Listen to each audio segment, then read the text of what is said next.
Voilà. Alors, on va essayer de voir maintenant, on va traiter d'un problème qui consiste à transformer, plutôt, on va essayer d'écrire un PL sous sa forme générale. Donc, il s'agit de maximisation de Z, d'accord, égale à 66x1 plus 84x2 avec les contraintes suivantes.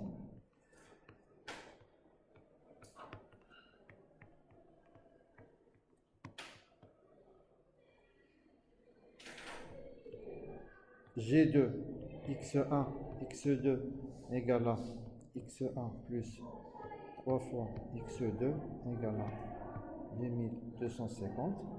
Vous avez une troisième contrainte égale à 2 fois x1 plus 2 fois x2 qui est inférieur ou égal à 2600. Et vous avez une quatrième contrainte x1, x2 qui est égal à x1 inférieur ou égal à, je crois, 1000. Bien sûr, x1 et x2 sont toutes les deux supérieures ou égales à 0. Alors, on vous demande de transformer ce problème, donc transformer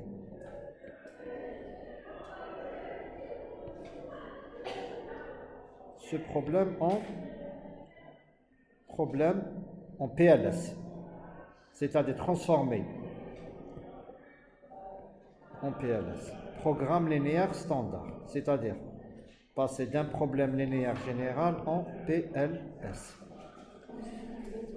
Alors pour cela, on peut passer, on peut directement, alors de préférence, on passe de la forme générale à la forme canonique et de la forme canonique vers la forme standard, d'accord? Maintenant on essaie de voir, à quoi ressemble une forme canonique? Eh bien, une forme canonique, dans une forme canonique, on a une maximisation.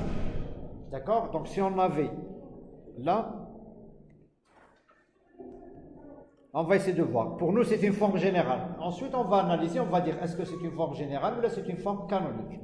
Donc, la forme générale, on a soit une maximisation, soit une minimisation. Là, on a une maximisation. Première chose. La forme générale, on peut avoir les trois formes d'inégalité, plutôt les deux formes d'inégalité plus l'égalité.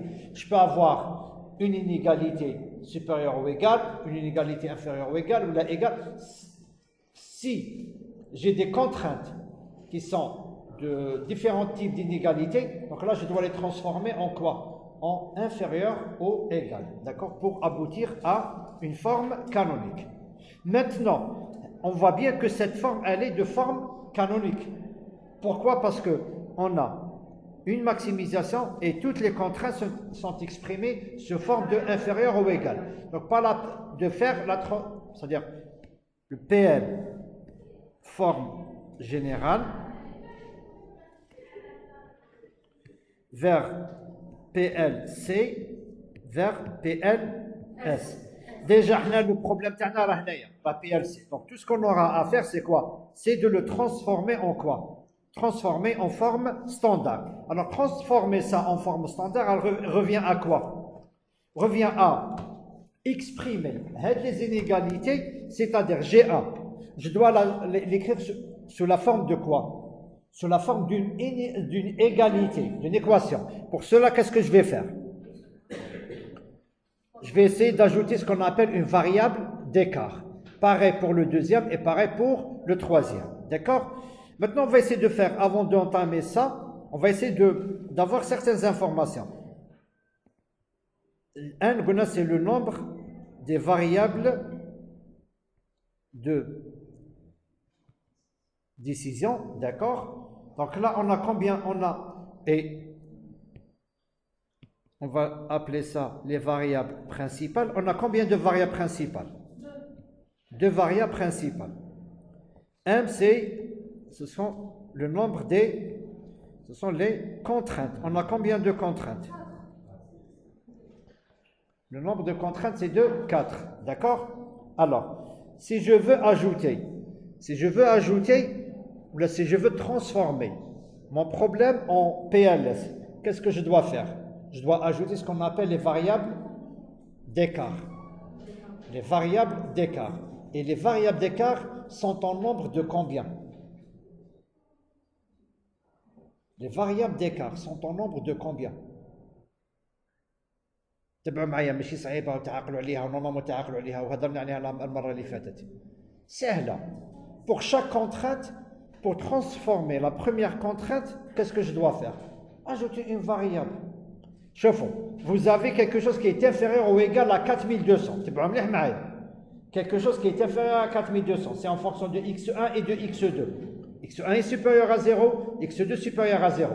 Donc si l'expression est inférieure ou égale à 0, pour aboutir à quelque chose qui est de la forme égale à 0, qu'est-ce que je dois faire? Ajouter quelque chose de positif. Ajouter quelque chose de positif. Donc là, j'ai عندي نسميها x3. Et x3, elle est strictement positive. D'accord? نروح la deuxième contrainte. La deuxième contrainte, qu'est-ce que je dois faire? Ajouter une autre variable, c'est x4, et elle doit être supérieure ou égale à 0. Elle est supérieure ou égale à 0. Parce que pour augmenter quelque chose de positif, je ne peux pas lui ajouter quelque chose de négatif. D'accord? La troisième, c'est quoi? x5. La quatrième? D'accord? Donc je dois ajouter combien? Je dois ajouter, voilà. Donc là, le nombre des variables d'écart est égal à m égale à 4. D'accord? Donc là, je vais écrire mon problème. Alors, qu'est-ce qu'on va avoir? Maintenant, je vais mettre PLS. D'accord? C'est un problème. Donc, il s'agit de maximiser Z, qui est fonction de quoi? Voilà.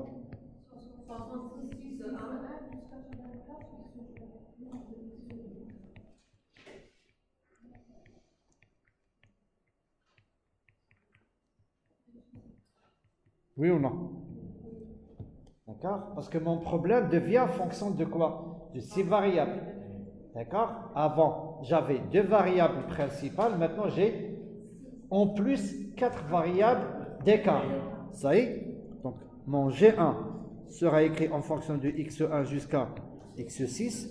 D'accord? Il sera égal à 3 fois plus 4 fois x2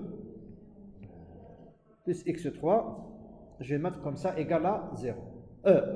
Égal à 4, pardon. 4200. Ça y est? Roh le G2. x1 jusqu'à x6 égale à combien? x1 plus 3 fois x2 plus x4 égale à combien? 2250. Donc là, je n'ai pas besoin. Ça, c'est 0x3. D'accord? 0x3, est-ce que vous êtes d'accord? 0x3. J'ajoute juste une variable. Ça y est? Vous n'êtes pas d'accord, mademoiselle, non? C'est bon?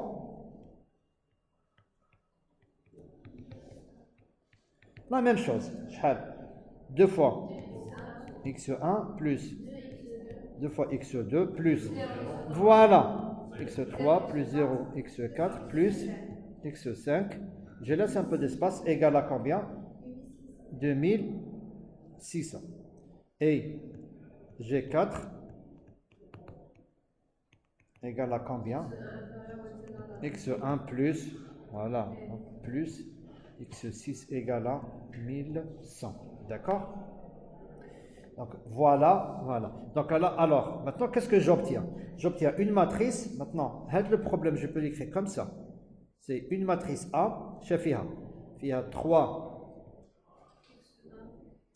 donc sous forme matricielle. 3, 4, 1, 0, 0. Attendez.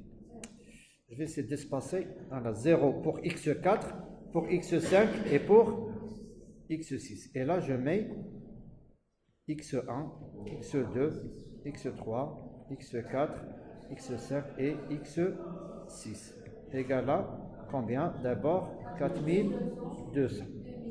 روحوا للزوجة. C'est 1 3 0 1 0 0. وهنا شحال 2250. Ensuite 2 2 0 0 1 0 2600. ومن بعد التالية شحال 1 0 0 ومن بعد 0 0 1 ومن بعد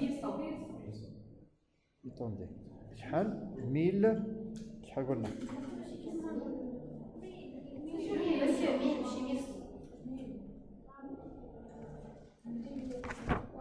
لا ندير 1100 هنايا في l'exercice الاول 1100 on va le traiter avec l'exemple là. Maintenant qu'est-ce que regardez là, qu'est-ce que j'ai en fait j'ai ça plus ça, d'accord? Très bien, on a 6 variables, voilà. La remarque c'est quoi? C'est qu'on a 6 variables pour combien d'équations?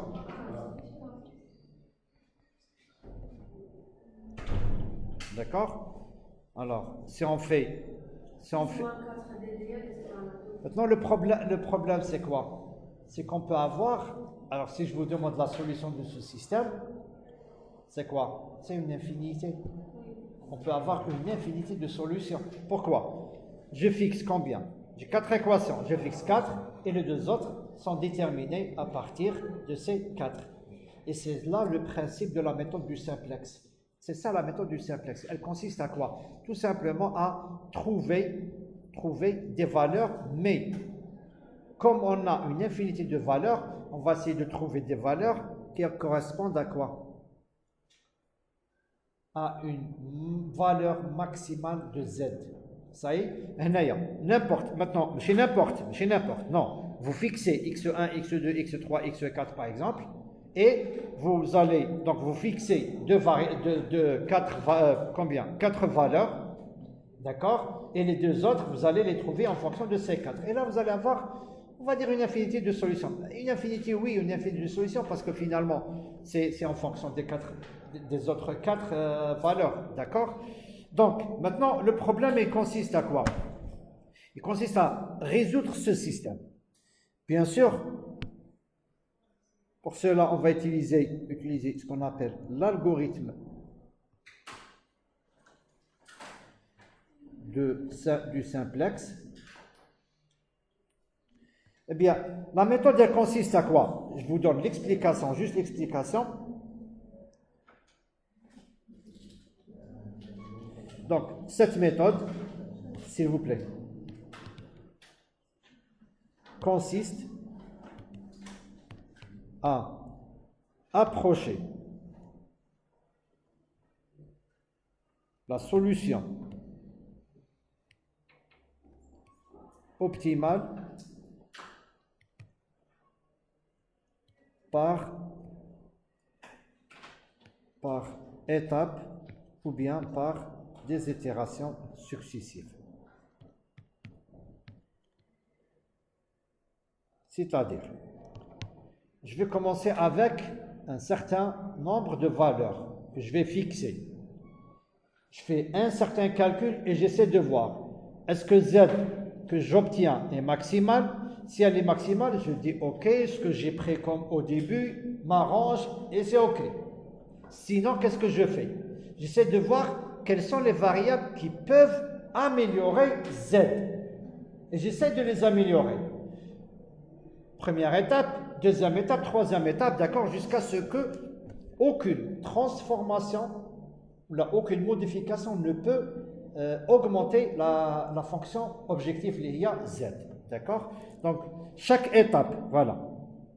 Chaque étape correspond au calcul de la valeur de la fonction objectif et ce jusqu'à jusqu'à atteindre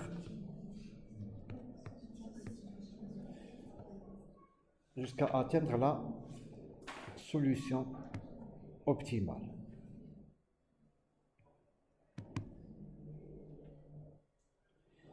Je vais m'arrêter là pour les gens qui veulent plus de détails, s'il vous plaît. Oui, allez-y, allez-y. Pour les gens qui veulent plus de détails, vous pouvez consulter le document. Il y a toutes les étapes. Là, c'est une explication, on va dire, mathématique. C'est-à-dire étape par étape pour les gens qui sont intéressés pour pouvoir écrire un programme. Vous l'avez fait mathématiquement comment elle fonctionne. Voilà le document. Je vais le mettre sur